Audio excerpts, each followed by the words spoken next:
हमारा शुमार दुनिया की इथियोपिया इस टाइप की कंट्रीज़ में होने लगा है। हमारी आबादी देखें, हमारी आबादी इस वक्त इतनी बढ़ गई है, 25 करोड़ के ऊपर जा रहे हैं और हमारी जीडीपी $4 अरब है।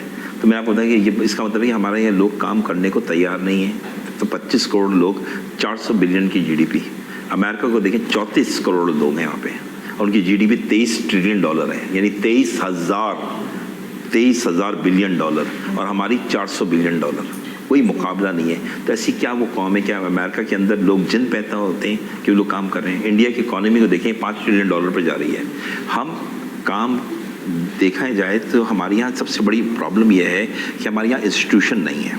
हमारे सियासतदानों के पास विजन नहीं है, मतलब कि हम कॉन्फिडेंस बिल्डिंग मेजर पे काम करें। इस वक्त सिक्योरिटी इश्यूज़ क्या हैं? सिक्योरिटी इश्यूज़ क्या, अफगानिस्तान को हमसे ज़्यादा नहीं थे, वो सुपर पावर से लड़ रहा था, नेटो से लड़ रहा था।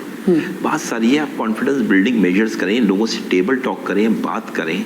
आपके पास दुनिया की सबसे बड़ी आपके पास रिकॉर्डिंग मौजूद है, आप उसको उस पर काम नहीं कर सकते। आपने आज तक 1 किलो सोना नहीं निकाला, ना कॉपर निकाला, इस वजह से कि सिक्योरिटी इशू हैं वो अलाउ नहीं करते। आपने क्यों नहीं बलूचिस्तान को या दूसरे सूबों को कॉन्फिडेंस दिया?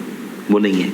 चाइना की इकोनॉमी देखें, चाइना भी कोई सुपर पावर नहीं था एट द बिगनिंग। वो चाइना किसी ज़माने में था, लेकिन उसने भी दोबारा अपने आप को अपग्रेड किया। जापान को ले लें, जापान के ऊपर अमेरिका ने 2 बम मारे थे हिरोशिमा नागासाकी पे। आज देखो, जापान दुनिया की 3री बड़ी इकोनॉमी है, ठीक है ना। और हम कहाँ पहुँचे हुए? हमने, जापान ने जब हमें बैटल मनी पे करनी थी, क्योंकि जापान ने हमारा एरिया तबाह कर दिया था वर्ल्ड वार 2 में, तो कायद-ए-आज़म का एहसान है जापान के ऊपर। मैंने जापान के एम्बेसडर को ये बताया कि भाई हमारा एहसान है, कायद-ए-आज़म ने वो बैटल मनी माफ़ कर दी थी कि हमें नहीं चाहिए, आप अपने हालात सही करो। ये था कायद-ए-आज़म का जापान पर एहसान। लेकिन हम क्या थे, अब क्या हो गए? आज हमें कोई वीज़ा नहीं देता है। मेरे एक सबसे इम्पॉर्टेंट जो क्वेश्चन है वो ये है कि हमारी, जहाँ बच्चों ने बात की एजुकेशन की, आप मुझे बताएं, इस वक्त दुनिया फ्रीलांस पे काम कर रही है, डिजिटल पे बात हो रही है। आप मुझे, रिजवान भाई, आप यूनिवर्सिटीज़ में जाते हैं, मुझे बताएं हमारी किस यूनिवर्सिटी ने या HEC ने अपने कोर्स करिकुलम में डिजिटल की तालीम को मैंडेटरी का है?